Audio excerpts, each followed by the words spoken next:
So in regards to symmetry, we got this question in the IMA master class we did, and my first answer was I'm not symmetrical at all. I don't rely on symmetry. I don't even strive to be symmetrical in theory. I think bodies are very unique, side to side, top to bottom, and so I'm just doing what's right for that body in the moment. I will try to balance the body, but to me that doesn't mean it's in symmetry.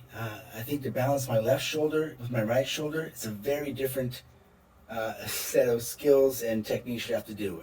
One is really tight all the time, just from the way I've used it my whole life, and the others, just kind of tight. So if I was symmetrical on those, meaning equal on both sides, then I would have done myself a disservice.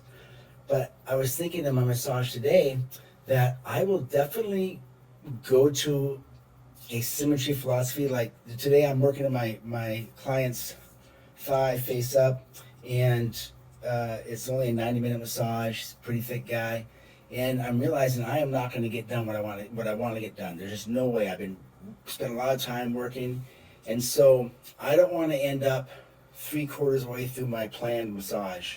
So what I'm doing now, instead of going up the left thigh, into the belly, up the lat, bringing the shoulder around, lifting them over, this thing that I would do, I'm going up the left thigh, then I'm going up the right thigh, then I'm coming back to the left side, then I'm coming back to the right side, and I'm kind of mini symmetrizing my clients, whatever that word is, so that wherever I am, it does feel like it was balanced. And so that is probably one time when I would really default to wanting to get this symmetrical, so the client feels like it was a complete massage and not end up lopsided. Sometimes I end up lopsided because it just makes sense, and somehow then it's not lopsided, if that makes sense. But that's just another thought on symmetry. Thought I'd throw it out there.